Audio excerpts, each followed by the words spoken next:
All right, this video is about a little custom divider I built for the back of, this is a Q7. I needed something that allowed me to keep my dog safe from luggage and other random things that we may need to carry in the back with him.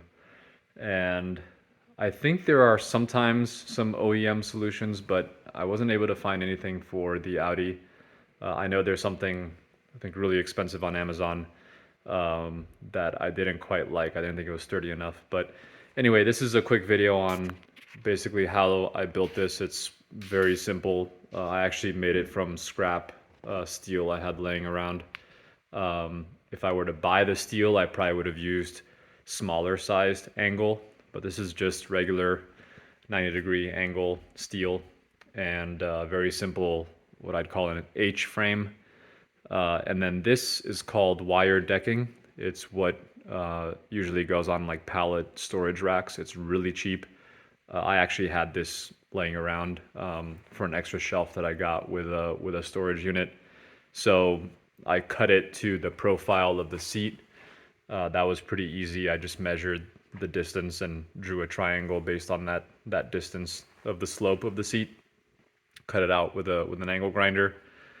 And then the steel is also very simple. Just kind of overlapped it, and then I tacked up the kind of welded up the wire frame. And you'll see that this this wire decking has two rods going this way, so it's very strong in this axis. It's more wobbly on that axis, so that's why I cut it in this way. And you know, it very, you know, it's not gonna fall. You know, it'll hold pretty much anything I need it to hold.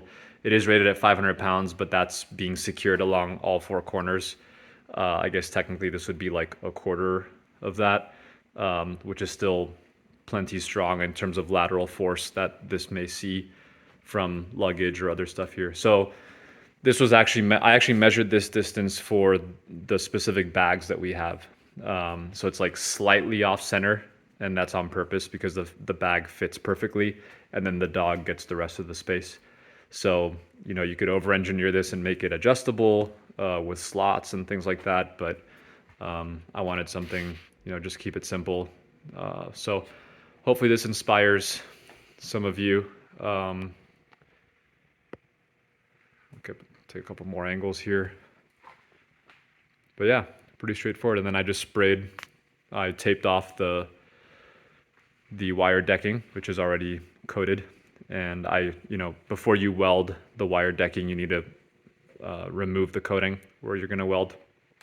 And then I painted that with black rust resistant paint. Looks pretty good. It should do the job well.